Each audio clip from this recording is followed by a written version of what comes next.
안녕하세요. 저번 시간에는 각 층에서 무슨 일이 벌어지고 있는지 살펴봤습니다. 이번 시간에는 그 다음 fit 함수를 돌릴 때 무슨 일이 벌어지고 있는지 살펴보겠습니다. 배치 사이즈는 128개입니다. 무슨 뜻일까요? 128개씩 샘플이 네트워크로 들어간다는 뜻입니다. 6만 개의 샘플 데이터가 한 번에 네트워크에 들어가는 것이 아닙니다. 128개씩 잘라져서 들어가죠. 전체 샘플 데이터의 개수는 6만 개이고 128개씩 나누어져 들어가니까 총 몇 번 들어갈까요?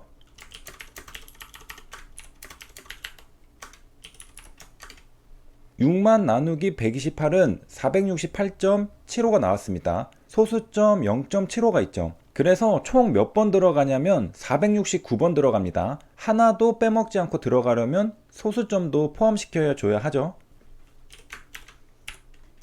6만 나누기 128의 나머지는 96개입니다. 앞에 468번까지는 128개씩 꽉 채워서 들어가지만 마지막 배치는 96개만 들어갑니다. 하지만 이 데이터도 엄연히 데이터입니다. 넣어서 계산해줘야 하죠. 엄연히는 어떠한 사실이나 현상이 부인할 수 없을 만큼 뚜렷하다는 뜻입니다. 그러니까 정리하면요. 배치 사이즈가 128개면 한 번에 에포크를 돌릴 때마다 469개의 배치가 들어갑니다.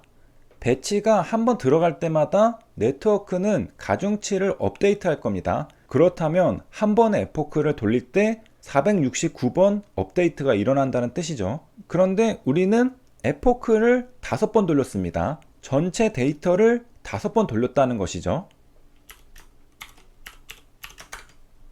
그러면 가중치 업데이트는 5 곱하기 469는 2345개로 총 2345번 가중치 업데이트가 일어난 겁니다. 그러니까 에포크가 5번이라고 5번의 가중치 업데이트가 일어난 게 아니고요. 배치 사이즈가 128개라고 128번의 가중치 업데이트가 일어난 게 아니고요. 에포크 곱하기 배치 사이즈는 2345번만큼 가중치 업데이트가 일어난 겁니다. 에포크는 전체 훈련 데이터에 수행되는 걸 말하고 배치 사이즈는 네트워크에 한 번에 들어가는 샘플 개수를 말합니다. 이제 HLB 주가로 RNN을 돌려보겠습니다.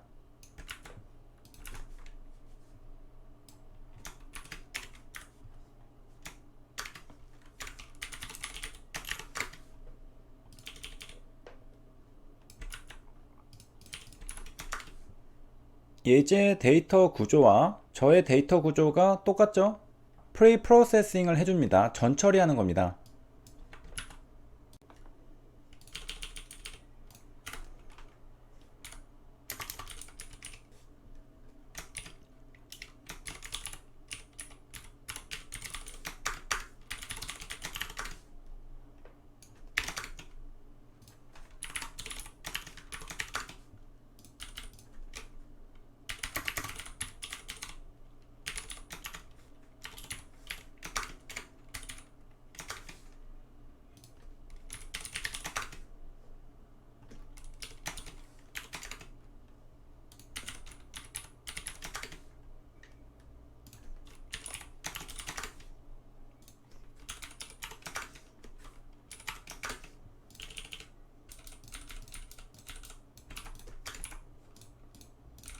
리쉐이프의 마이너스 1의 의미는 무엇인지 설명드리겠습니다. 예시를 보면 단박에 이해가 갑니다. 쉐이프를 마이너스 1,1로 하면 1로 맞추고 나머지가 마이너스 1에 할당됩니다. 최종적으로 12,1이 됩니다. 마찬가지로 쉐이프를 마이너스 1,2로 하면 2로 맞추고 나머지가 마이너스 1에 할당됩니다. 최종적으로 6,2가 됩니다. 또 마찬가지로 쉐이프를 마이너스 1,3으로 하면 3으로 맞추고 나머지가 마이너스 1에 할당됩니다. 최종적으로 4,3이 됩니다. 그러니까 한마디로 리쉐이프에서 마이너스 1이 의미하는 바는 다른 쉐이프를 맞추고 남은 걸 집어넣는 겁니다. 이전 예시에서 마이너스 1이 앞에 있는 경우를 살펴봤다면 마이너스 1이 뒤에 있는 경우도 있습니다.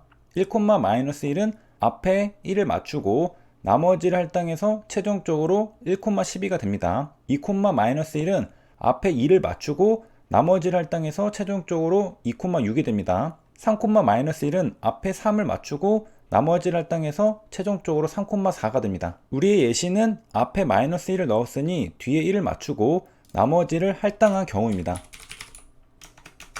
그래서 3899,1이 된 겁니다. 뒤에 1을 맞추고 나머지를 앞에 맞췄죠. 이전 영상에서 쉐이프 뒤에 있을수록 가장 안쪽 대괄호라고 했습니다. 2212원 여기를 1로 맞췄다는 겁니다. 이렇게 나온 데이터를 트레인셋과 테스트셋으로 나눠주겠습니다.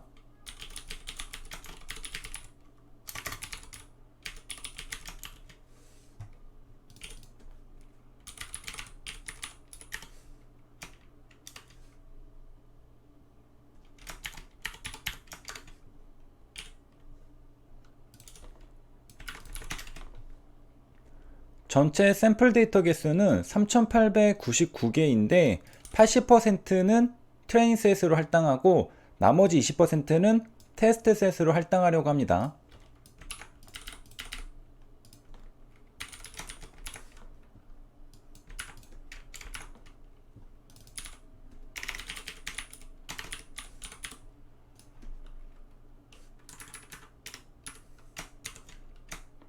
아까 소수점이 있어서 인덱스가 정수가 아닌 것이죠.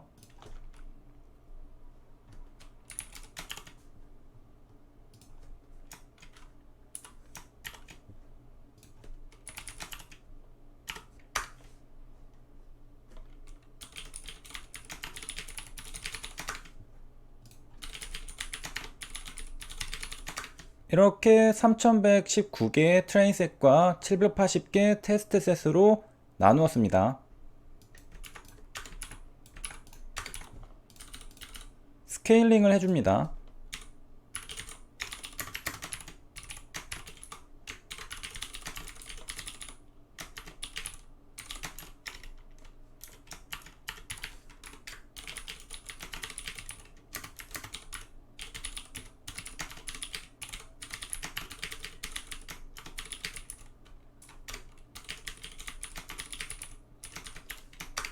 (0과 1) 사이로 바뀌었고요. 테스트셋도 해줘야겠죠?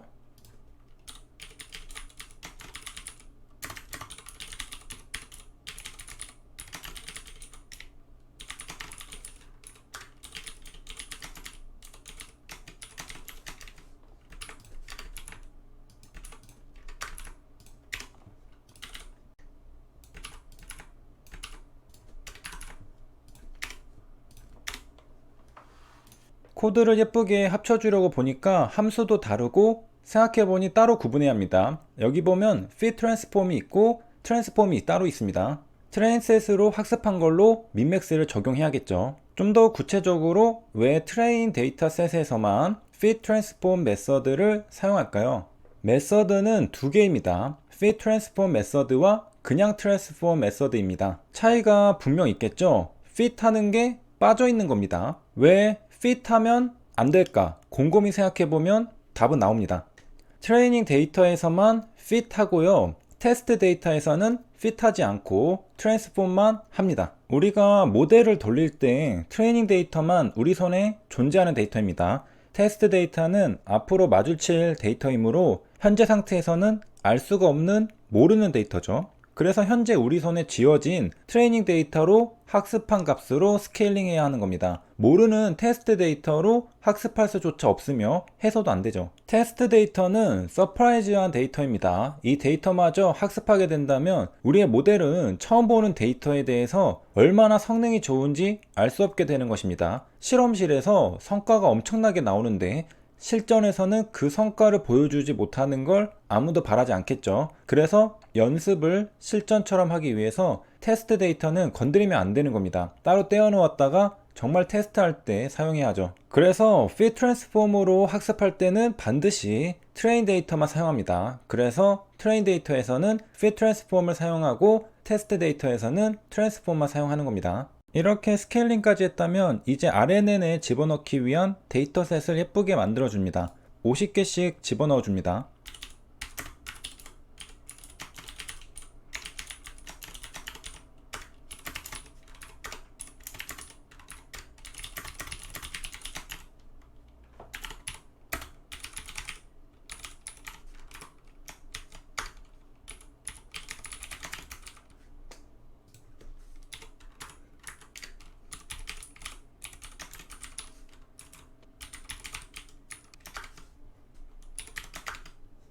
여기 df.shape 제로의 값은 3899개를 말합니다. 물론 전체 데이터를 넣으면 이렇고 트레인 데이터를 넣으면 또 다른 숫자가 나올 겁니다. 트레인 데이터를 넣으면 3119개입니다. 그럼 for loop을 몇 번 돌리는 거냐? 3119 빼기 50은 3069번 돌립니다.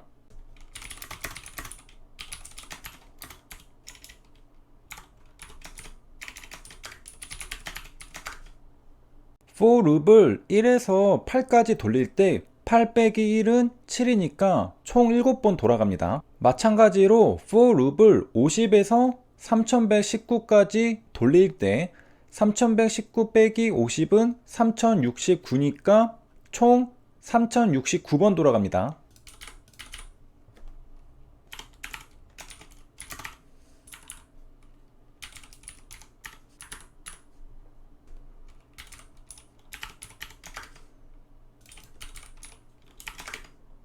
Y부터 보겠습니다. df50은 대괄호 안에 숫자가 있는 24465입니다. 여기에 인덱스 0을 한 번 더 입력해주면 안에 있는 숫자가 나옵니다. 그걸 리스트 Y에 추가해주는 겁니다. 그 다음 X를 보겠습니다.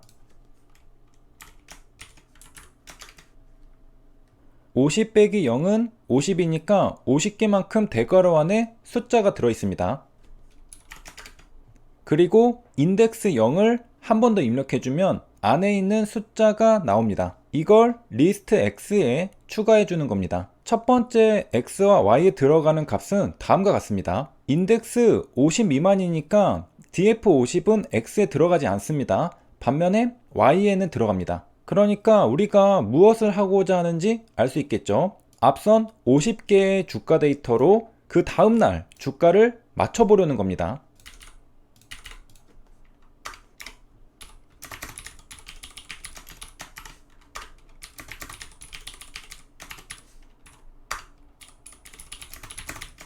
리스트에 담은 걸 numPy로 변환해 준 겁니다. 이제 함수를 돌려서 데이터셋에 값들을 저장해 줍니다.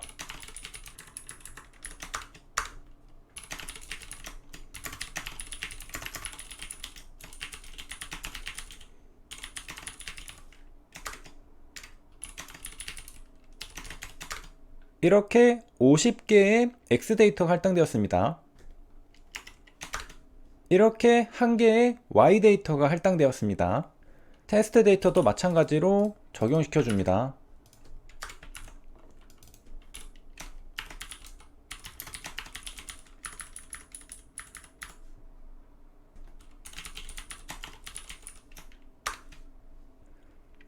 이제 네트워크에 넣어주기 위해 리쉐이프를 해줍니다.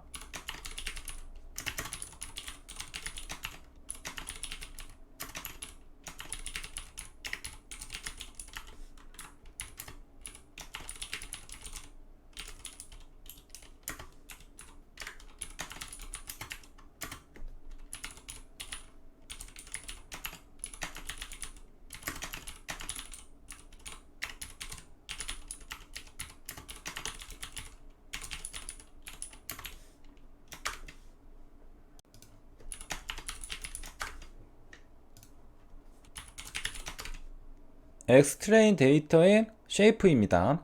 3069,50,1이죠. 맨 앞에 축은 샘플 개수를 말합니다.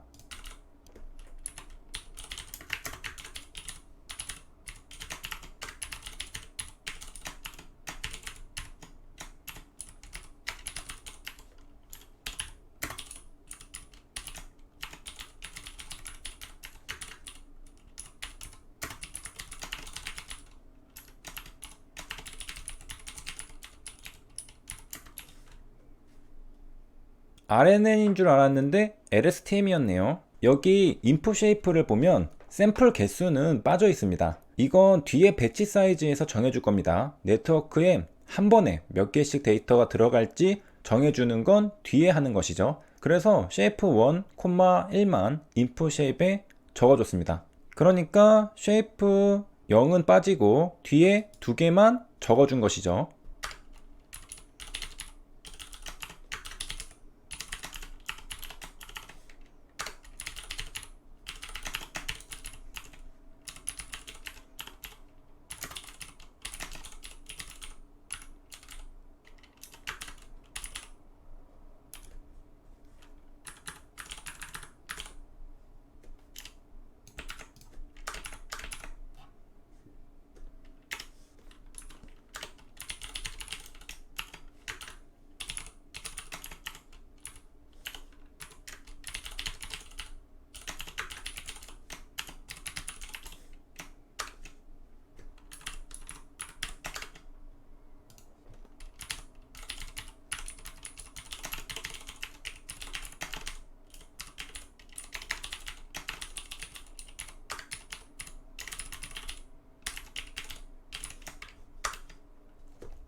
에포크가 돌아가고 있습니다. 50개 중에 한 번 돌아가고 있습니다. 시간이 좀 걸렸습니다. 다 돌아갔는데요. 정확도는 어떻게 나올까요?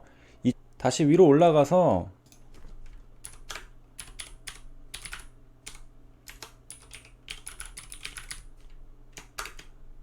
에큐러시를 추가해 줍니다. 5번만 돌려보고 테스트 해보겠습니다. 정확도가 너무 낮네요. 정확도가 0이 나왔습니다. 첫 시작치고 폭망했습니다. 물론 몇 가지 이유들이 머릿속에 떠오르는데 다음에는 개선해서 돌려보면 문제가 해결될 것으로 기대해 봅니다. 코드를 예쁘게 다듬고 학습한 모델을 저장하는 것까지 해보겠습니다. 다음에는 가격이 아닌 등락률로 해볼 겁니다. 이번에는 가격으로 합니다. 예제에서는 시가로 했는데 종가로 바꿔주겠습니다.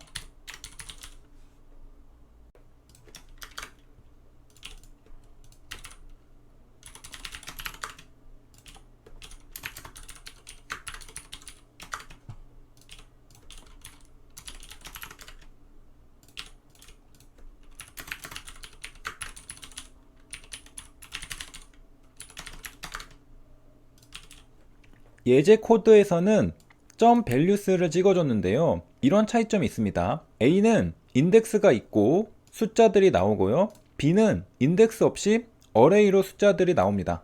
딱 봐도 타입도 다르다는 걸 알 수 있습니다.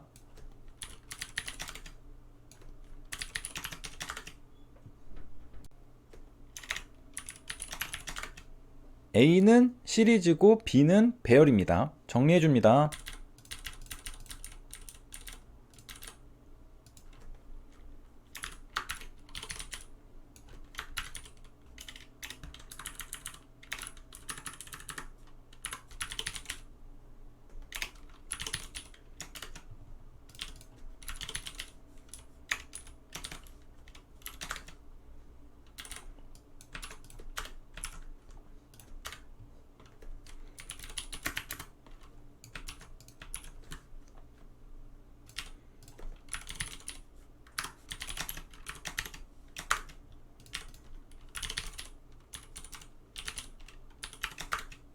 슬라이싱 할 때 헷갈리기 때문에 인덱스에 할당해 준 뒤 인덱스로 깔끔하게 슬라이싱 해줄 건데요.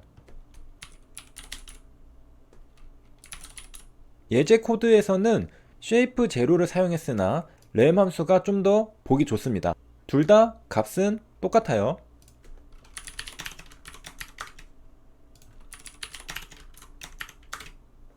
타입도 똑같죠. 값도 타입도 똑같기 때문에 좀 더 친숙한 len 함수로 정리해 주겠습니다.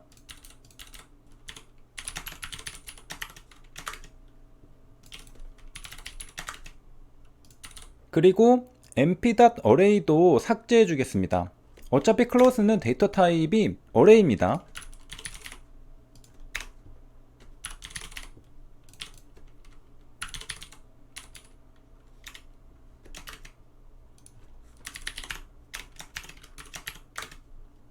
원래 array인데 array로 새롭게 함수를 씌워줄 필요는 없겠죠. 이름도 간편하게 바꿔줍니다.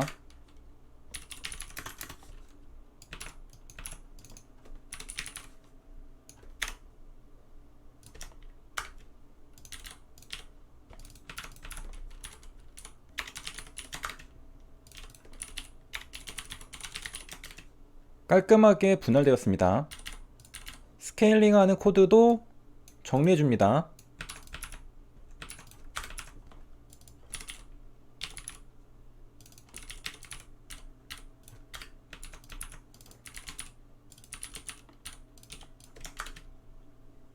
데이터셋을 만드는 함수도 정리해주고요.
한번 잘 작동하는지 쭉 둘러보겠습니다.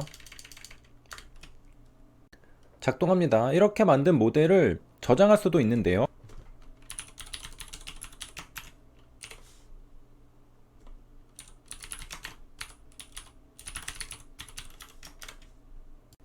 이렇게 학습한 모델을 저장한 걸 볼 수 있습니다. 파일이 있는지 확인하는 코드도 넣어줄 수 있습니다.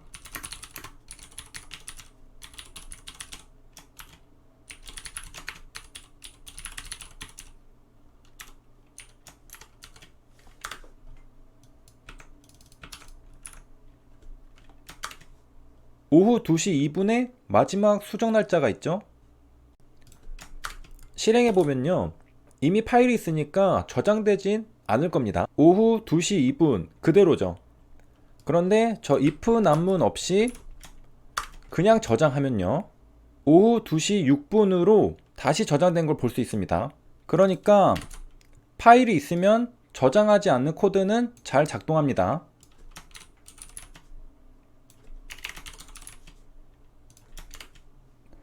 이렇게 lstm으로 저장했고요. 어떻게 불러올 수 있을까요?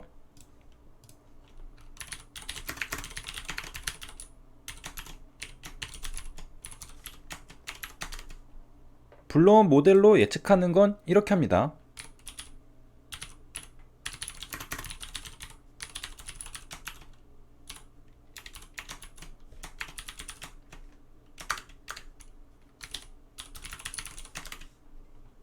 스케일링 되어 있죠? 이걸 원상 복구시킵니다.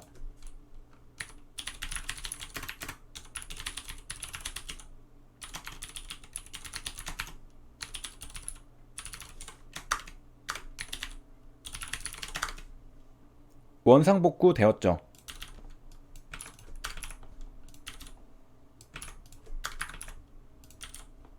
그래프를 그려보고 마치겠습니다. 먼저 전체 주가 데이터로 그래프를 그려보겠습니다. 클로즈에 담겨 있죠.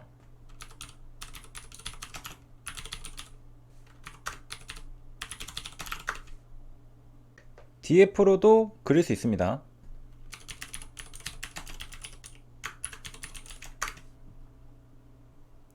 똑같은 그래프입니다. DF에는 날짜 데이터가 들어있어서 X축에 날짜가 나옵니다. 좀 더 보기 좋네요.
파란색은 실제값, 빨간색은 예측값입니다. 예측값이 실제값을 어느 정도 따라가는 모습입니다.